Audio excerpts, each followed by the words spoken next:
Ողջույն սիրելի հայրենակիցներ, եթերում Նոյան Տապանն է։ Եվ այժմ մենք զրուցելու ենք Ազատ քաղաքացի հասարակական կազմակերպության նախագահ վերլուծաբան Հովսեփ Խուրշուդյանի հետ։ Ողջույն պարոն Խուրշուդյան, շնորհակալ եմ, որ ընդունել եք հրավերը։ Նախընտրական Հայաստանի մասին ենք խոսելու, ինչ գործընթացներ են արդեն սկսվել, ինչին ենք մենք ականատես լինում։ Տեսնում ենք, որ լուրջ ընդհանումներ կան ներքաղաքական դաշտում, այսպես քանի որ եկեղեցին մտել է քաղաքական դաշտ, տեսանելի է, որ այս քննարկումները, խոսակցությունները, բանավեճերը եւ նաեւ մարտերը տեղեկատվական, որը ընթանում է իշխանությունների եւ եկեղեցու միջեւ, եկեղեցու վերնախավի, հենց նախընտրական քաղաքական բնույթ ունեն, որովհետեւ եկեղեցին չելթակցնում, որ ակտիվ մասնակցելու է քաղաքական իրադարձություններին, ստացել է այդ հանձնարարականը, ինչպես որ մեկ կես տարի առաջ Ռոբերտ Քոչարյանն էր այսպես հորդորում, նույնիսկ ավելի 2 տարի առաջ կարող է լինի, հորդորում, որ քանի որ դա մենք հեղինակություն չունենք, մեզ չեն վստահում մարդիկ, հիմա թող ուրեմն եկեղեցական վերնախավից ինչ որ մարդիկ առաջնորդեն այսպես կոչված ընդդիմադիր շարժումը եւ դրանից հետո սկսվեց եկեղեցու ակտիվ ներքաշումը հանձինս Վազգեն Բագրատ Գալստանյանի, ով ղեկավարեց հայտնի Տավուշյան այդ իրադարձությունները եւ հիմա էլ նորից ուրեմն եկեղեցին արտաքին քաղաքական բաների մեջ որոշեց մխրճվել Շվեյցարիայում անցկացված այդ իրենց միջոցառման տեսքով դա արեցին, որը որ բնականաբար ստացավ իշխանությունների արձագանքը բավականին կոշտ, բայց այլ ոլորտում, այլ հարթության վրա եւ այսպես սկսվեց այս բանավեճը, որը որ կարծում եմ շատ ցավոք սրտի մակերեսային, այսպես ոչ բովանդակային քննարկում է։ Ես կգերադասեի, որ այս առիթը օգտագործվեր եւ եկեղեցու հանդեպ այս հետաքրքրությունը, կրոնի հանդեպ հետաքրքրությունը այս քննարկումների մեջ, որտեղ գնում է ծիսակարգային քննարկումներ, հակուսակրոնության կարևորումը կամ հակառակը դրա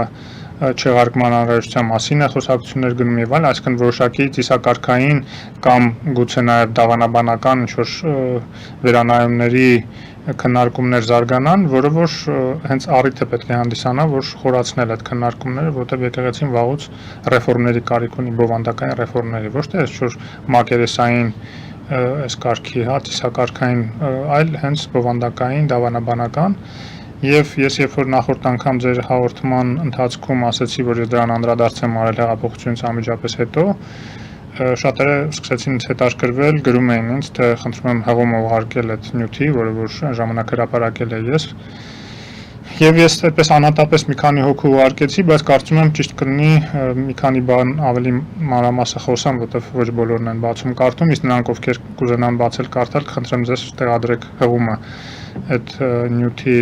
այս հաղորդման ներքո։ Նյութը կոչվում էր Հռոմի Պապը եւ հայկական քրիստոնեության առաքելությունը։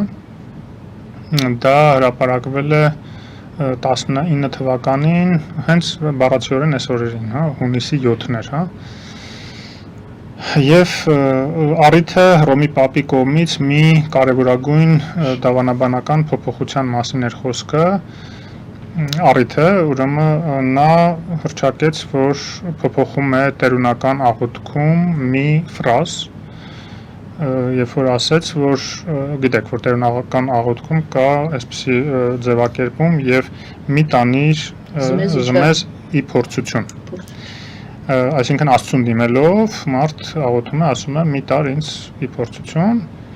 եւ Հռոմի Պապը ասում է չի կարող Աստված տանել ի փորձություն մարդկանց։ Դա սատանան է տանում ի փորձություն։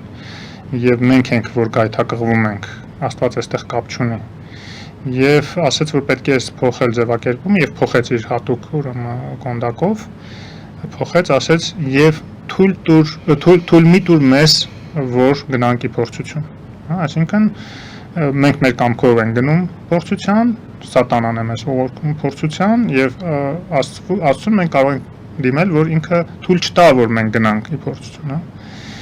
Դա իրականում տեկտոնական փոփոխության մասին է խոսքը, որովհետև տերունական աղոթքը անկյունակարային բանաձևներ է պարունակում իր մեջ, քրիստոնեությանը վերաբերող եւ ամենակարևորը դրա մեջ գնահատական է տրվում Հայր Աստծուն, հա կախված նրանից թե մենք ինչպես ենք ընկալում տերունական աղոթքը եւ այնտեղ նշված դրույթները, հենց դրանից էլ բխում է թե ինչպես ենք մենք պատկերացնում Հայր Աստծուն։ Հա, անկախ նրանից ով հիմա մենք խոսում ենք տեսական, որովհետեւ անկախ նրանից մարդ ովքեր հավատացյալ են, հավատացյալ չեն, հիմա քննարկում ենք մի բան, որը ուղղակի ազդեցություն է թողնում մեր հասարակության վրա, մարդկային հարաբերությունների վրա եւ եթե նոր ժամանակակից քրիստոնեությունը եւ նրա առանցքային ուղղությունից մեկը կաթոլիկությունը այսպիսի բարեփոխման է գնում, այսպիսի փոփոխության է գնում, ինքը ըստ էության հրաժարվում է 5 կտակարանյան Եհովա Աստծուց, որովհետեւ 5 կտակարանյան Եհովա Աստված հենց ինքն է ասում, որ այո, ես ձեզ կգայթակղեմ, ես չար բաներ կարող եմ անել, ես ողակալ եմ, ես ողերիմ եմ եւ ես հիշաչար եմ, ինքը իր մասին այդպես է ասում եւ դա գրված է ուրեմն մարգարեների կողմից, հա, նույն Մովսեսի եւ այլն, ահա այսպիսի Աստված, որը նաեւ ես անցած անգամ էլ ասացի, հա, հորդորել է ցեղասպանել ամալեկացիներին, հորդորել է գողություն անել հարևաններից, ուրեմն ելքից առաջ, այսինքն երբ որ Եգիպտոսից ելք էր կազմակերպել հրեա ժողովրդի։ Այս ամեն ինչը մերժվում է ըստ էության ժամանակակից քրիստոնեության կողմից եւ ասում է, որ Աստված դա չի։ Եվ իդեպ տարօրինակ չի եւ պատահական չի, որ նոր կտականում դուք չեք հանդիպի Եհովա բառը, հենց մեր հայերեն թարգմանություններում Եհովա բառը այնտեղ չկա, կա Աստված, որովհետեւ կա բացարձակ Աստված, աբսոլյուտ, հա, որը որ իմ կարծիքով հենց Քրիստոսը համարում էր, որ այդ դա է Աստվածը, հա, այլ ոչ թե Եհովան հենց դա էլ եկել էր վերախմբագրելու 5 կտակարանից եւ կա այդ ողակալ հիշաչար կոնկրետ մի ժողովրդի, հրեա ժողովրդի Աստվածը, որը ասում է ուրիշ աստվածներին մի երկրպագեք։ Չի ասում ուրիշ աստվածներ չկան, ասում է ուրիշներին մի երկրպագեք, ինձ երկր։ Այսինքն բազմաստվածության ինչ որ մի էլեմենտ էր, որը որ հրեա ժողովրդին էր ու հետո Քրիստոսի ուսմունքում նման բան չկա, բայց Պողոս առաքյալի թեթև ձեռքով դարձավ համաշխարհային կրոնի Հայր Աստվածը, հա, թե ինչից վերցեցին, որ Եհովա Աստվածը պետք է լինի քրիստոնեության Հայր Աստվածը, դա էլ մենակ Պողոս առաքյալը գիտեր, մեկ էլ եկեղեցու հայրերը հետագայում, որոնք որ քվեարկություններով տարբեր բաներ են որոշում։ Ուզում եմ ասեմ, որ եթե մենք հրաժարվում ենք սրանից եւ ավելի այսպես այն ռեֆորմները, որը անհրաժեշտ է եկեղեցում նաև իրականացնում ենք, իսկ այսօրվա եկեղեցու վերնախավի հիմնական պատասխանատվությունը նաև նրանում է, որ ինքը ոչ թե գալիս է ճշմարտությունը փնտրելու, որոնելու եւ այդ հին գրքերում գտնելու, այլ ինքը գալիս է ուղղակի իր նեղ շահերը սպասարկելու համար, իր նյութական շահերը, փառասիրությունը, իդեպ այդ փառասիրությունը ահավոր զարգացած է մեր եկեղեցում եւ ունայնությունը, հա, տեսեք, այս վերջերս էլ տեսա մեկը եկեղեցականներից, ուրեմն ասում է, ես այս եկեղեցու տեր ու տիրակալն եմ եւ ես եկեղեցու իշխանն եմ։ Այսինքն մեկն էլ ասում էր ինձ թագավորի պես պետքա պահեք, եթե ուզում եք ես բիզնեսով չզբաղվեմ։ Այսինքն այս մարդիկ իրենց պատկերացնում են թագավորներ, իշխաններ, հա, թե որտեղից է իրենց այդ բաները, ուսադիրները իջել իրենց ուսերին, այտենց էլ անհասկանալի է։ Եվ այս պայմաններում ես կարծում եմ, որ դա հենց շարունակությունն է այն արժեհամակարգի, որը թաքնված է այսօրվա քրիստոնեության այն մի հատվածում, որը հիմնված է 5 կտակարանի վրա եւ հին հրեական ավանդույթների վրա, էլի առանց որևէ մեղադրանքի հրեա ժողովրդի հանդեպ կամ Իսրայելի հանդեպ, որտեղ այսօր ես անցած անգամ էլ նշեցի, որ հենց հրեաները իրանք իրենց առաջադեմ հատվածը վերանայումների են ենթարկում, այդ թվում իրենց տանախը, այսինքն նաեւ իրենց հետո դրանից հետո եկած ուսմունքները, հրեական տարբեր ուղղություններ կային, գիտեք եւ այլն, եւ սիոնիզմը հատկապես վերանայումներ են ենթարկում, ասելով որ դա իրենց մեջ շատ մարդատյաց բաներ է պարունակում եւ հարիր չի ժամանակակից մարդկությանը եւ այդ թվում հրեա ժողովրդին ժամանակակից։ Բայց մեր մոտ ցավոք սրտի նույնիսկ հրեաներն են իրենց այդ հին պատմությունները, հին լեգենդները, որոնք կենտրոնացած են 5 կտականում վերանայման ուզում ենթարկեն գոնե ազդեցությունը կրոնի վրա, բարձ է, պատմությունները չես վերանայ, պատմություն է, բայց հայ առաքելական եկեղեցին այդ դոգմատիկայի մեջ այսպես թաղվել է, ոչ մի քայլ այս կողմ չի ուզում անի, որտեղ դա կարողությունը չունի։ Ես վստահ եմ, այսօրվա եպիսկոպոսած դասի մեծ մասը ընդհանրապես գաղափար չունի, ոչ դավանաբանությունից, հա, խորքային նկատի ունի, ոչ աստվածաբանությունից, ոչ կարդացել է նույնիսկ ծայրից ծայր հին ու նոր կտակարանները։ Եվ պատահական չի, ասենք, կաթողիկոսը իր գյուղում ինչքան ընկեր ու ծանոթ է ունեցել, եպիսկոպոս է ձեռնադրել, ասենք, այդ սկզբունք է եղել, իր հարևաններին, ընկերներին, չգիտեմ, բացեք եպիսկոպոսած դասի մի հատ կենսագրություններ նայեք։ Պատահական չի, որ կանոնաներից մեկը, որին վտարել էին եկեղեցուց այս բիզնեսմենները, ասում է, այս մարդիկ թող գան, մի հատ բանավեճ անենք կրոնի շուրջ, ինչ որ դրույթների շուրջ, աստվածաբանական ինչ որ հարցերի շուրջ քննարկում անենք։ Կտեսնեք ինչքան բոբիկ են, ոչինչ բանից տեղյակ չեն։ Բիզնեսմեն մարդիկ են, որ ձևը գտել են, հա, հարմար է, մի հատ փիլոնը հագնում ես, այնտեղ ինչ որ հիերարխիայով կաշառքով կամած առաջ ես գնում, ձեռի հետ էլ բիզնես ես անում, որ այդ փողերը կգոյանա, լավ էլ հենց կյանքը դասավորվում է, այդ մարդկանց պատկերացումները կրոնի եւ հավատքի մասին, բայց հավատքը եւ կրոնը ինքը շատ մեծ ազդեցություն ունի ժողովրդի վրա եւ դրա վերանայումները, ռեֆորմները մանավանդ ժամանակակից դարում, երբ որ արհեստական բանականությունը արդեն մուտք գործում աշխարհ եւ դրան դիմակայելու, դրանց եկող վտանգները չեզոքացնելու հարցեր նաեւ արժեքային դաշտում է պետք դիտարկել։ Եվ մենք իդեպ արժեքային դաշտում բաներ ունենք, որ նույնիսկ շատ առաջադեմ է, նույնիսկ քան Քրիստոսի ուսմունքը, չեմ ասում նույնիսկ քրիստոնեությունը, որը Սասնա ծռերում է ամփոփված։ Տեսեք, օրինակ մի հետարքիր դրվագ բանում 5 կտակարանը չեմ էլ վերցնում, ես ասացի արդեն, ասում եմ գնացեք նորացիներին նույնիսկ բնաջնջեք ամալեկացիների դեպքում, հա, ընդհանրապես որպեսզի նրանց հողը վերցնի։ Հենց ուրիշ մեղադրանքներ չկար առանձնապես, հա, ասում եմ անաստված են, իրանք ինձ չեն պաշտում եւ այլն, դե բարձր, ուրիշ ժողովուրդը ուրիշ աստվածա պաշտել։ Բայց հատկապես որ հողը, որ ասում եմ ես ձեզ եմ այս հողը տալիս, հա, ավետում, հա, ավետյաց երկիր, չէ՞, գնացեք խլեք իրանցից, բոլորին բնաջնջեք։ Քրիստոսը գալիս է վերանայում է, դա ասում է, բայց այնտեղ մի բան կա։ Նախ մի սպանանիրը կա իհարկե, այդ 5 կտակարանում էլ կար մի սպանիր, բայց 5 կտակարանում բարձում է այդ մի սպանիրը հատկապես հрьяաներին էր վերաբերում կամ մի գողանա, որտեղ չի համընկնում այն ասածների, այն պատվիրանների հետ, որ ուղիղ Եհովան իր ժողովրդին ասում է, հա, որ ասում է գնացեք գողացեք կամ գնացեք բնաջնջեք։ Բայց Քրիստոսը ասում է ով սրով կգա, սրից էլ կմահանա, հա, այսինքն, հա, ինքնապաշտպանության իրավունքն է, այսինքն չի ասում դուք սրով գնացեք ուրիշի վրա հարձակած,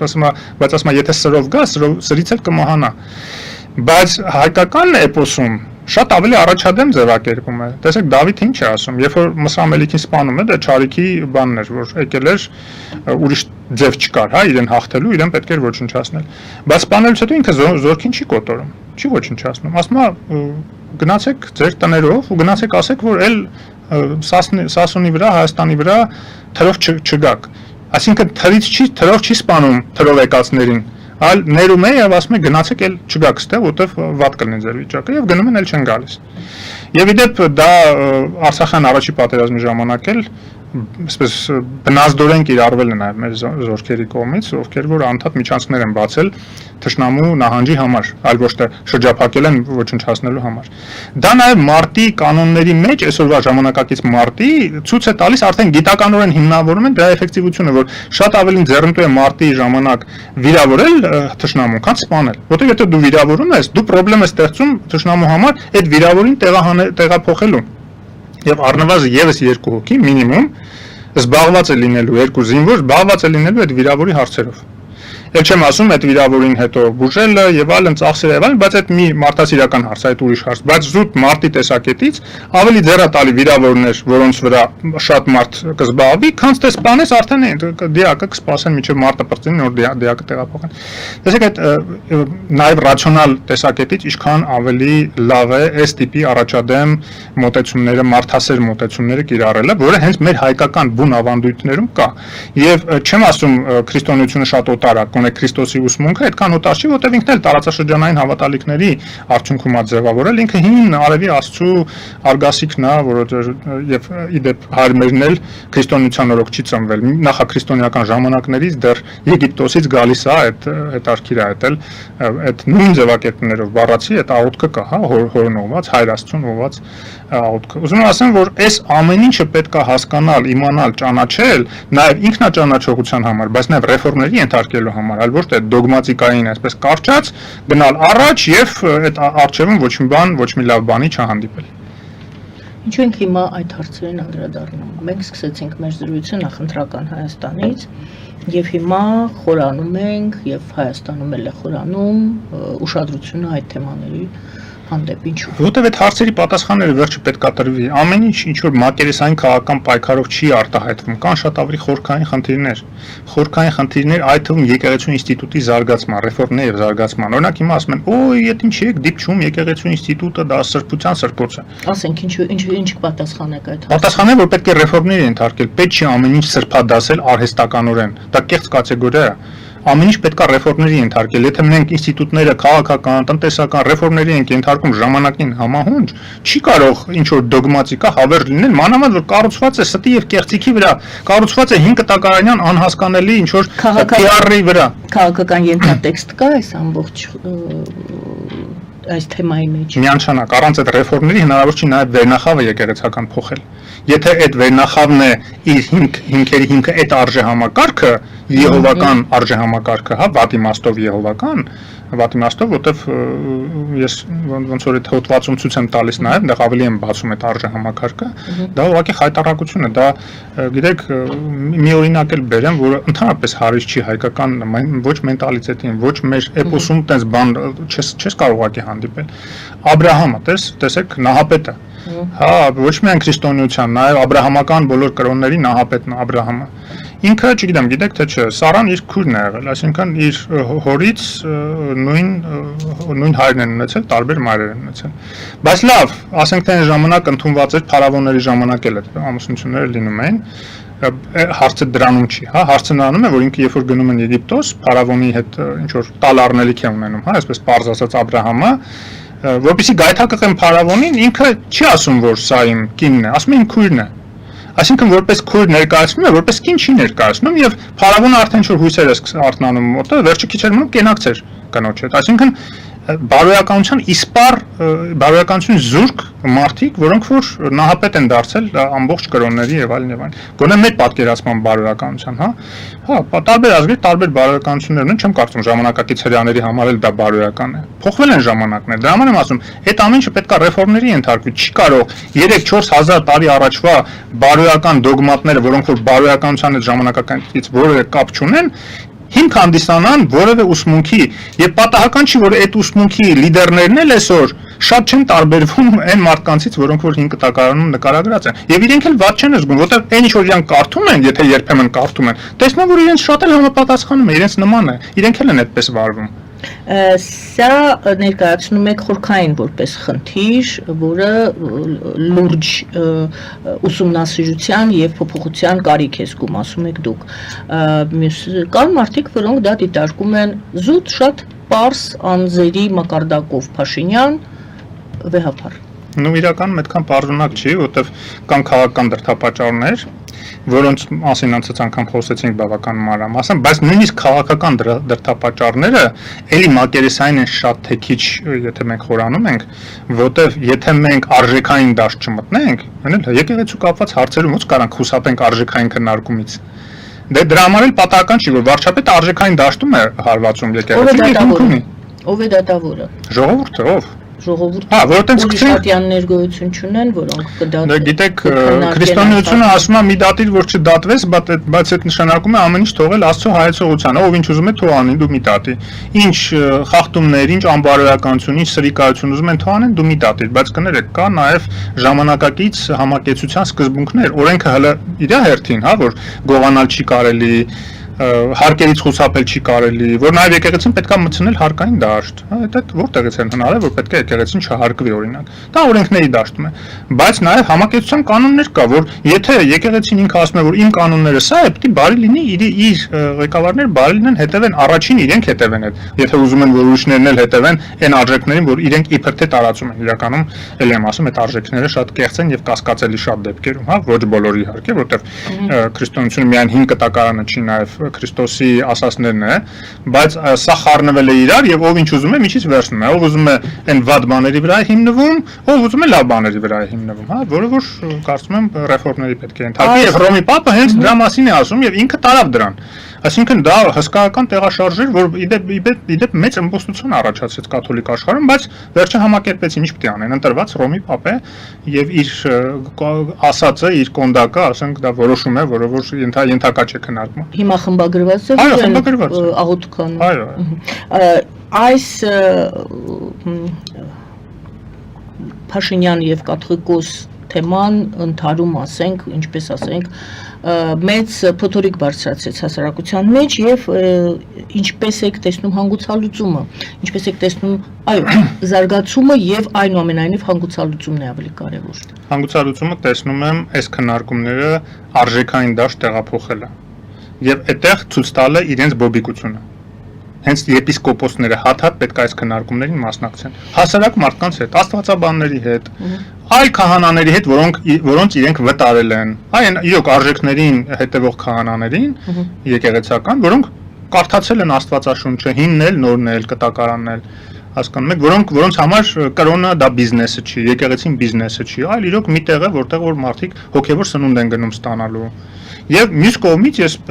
այս ամեն ինչը պետք է օգտագործել, որպեսզի մարդիկ, հատկապես հավատացյալ քրիստոնյաները, կարդան, բարի լինեն, կարդան այն արժեքների մասին պատմող գրքերը, որոնց իրենք դավանում են կամ համարում են, որ դավանում են։ Կարդան այն Աստծո նկարագիրը, որին իրենք կարծում են, որ պաշտում են եւ որպես Աստված են ընդունում։ Գիտեք, մի քիչ տարօրինակ է, երբ որ ասենք պատկերացրեք մարդ կորցրել է իր հորը, չգիտի, հա, ասենք իր հայրը, մեկ էլ մի օր մեկը գալիս ասում է ես եմ քո հայրը։ Ու ինչ որ հեղինակավոր մեկ ասում է, հա,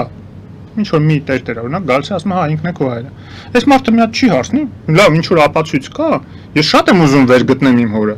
բայց գոնե մի ապացույց կա, որ դու իմ հայրն ես, թե ինչ որ շահադիտական ինչ որ բաներ ունես, եկել ես կարող ունեցվածքից ես ուզում տիրանաս, չգիտեմ, ինչ ուրիշ շահադիտական։ Ինչի ապացույցն եք դուք ուզում եմ ասեմ, անհրաժեշտ է։ Մարդ պետք է իմանա ինչ Աստծու է հավատում։ Այն Աստծուն, որ ասում է ես ողակալ եմ, ես շիշաչար եմ, ես էս եմ, ամենավատ հատկանիշները ինքն իր դաժան եմ։ Թե այն Աստծուն, որ ասում է ես սիրո Աստվածն եմ, ոնց որ Քրիստոսն է նկարագրում, Հայր Աստծուն, ասում է Աստված սեր է։ Քրիստոսը լրիվ ուրիշ Աստծո է նկարագրում։ Հին կտականում լրիվ ուրիշ Աստված է նկարագրված։ Այդ տարբերությունը գոնե չզգալը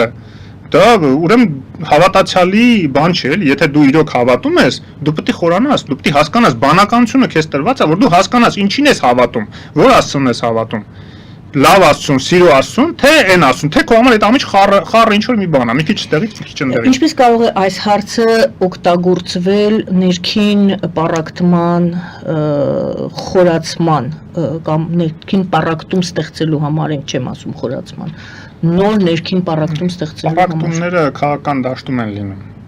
Կրոնական դաշտում պառակտումները լինում են հենց նրանից, որ եկեղեցին ռեֆորմացված չի։ Այս տարատեսակ հարանվանումները, որոնց աղանդ են անվանում, շատ սխալ է, չի կարելի այսպիսի որակումներ տալ։ Տարբեր կրոնական հարանվանումներ կան, որոնք տարբերվում են առաքելական եկեղեցու դավանաբանությունից, եւ նրանց ծավալը գնալով մեծանալու է, քանի դեռ այսպիսին է հայ առաքելական եկեղեցու ղեկավարությունը եւ սպասավորները այսպիսի վարք են դրսեւորում եւ մարդիկ հիասթափվում են, որտեղ նրանք որոնք ճշմարիտ հավատ են ման գալիս, տեսնում են, որ այս մարդիկ եկեղեցու կրոնի հետ կապ չունեն։ Այսինքն դուք աղանդների ավելացումը թվի եւ ընդհանրապես գոյությունը դրանով եք պայմանավորում։ Ես խնդրում եմ նոր ասացի, որ աղանդ բառը վիրավորական պետք է հարանվանություն անվանել է, որտեղ կրոնական հարանվանություններ։ Հա, դա ամեն մեկը տարբեր ձևով պատկերացնում, հա, այդ նույն հաջողությամբ քիչ ամենում ավետարանականներին էլ տարբեր ավետարանական եկեղեցիները բռնեն ինչ որ մարդիկ աղանդան։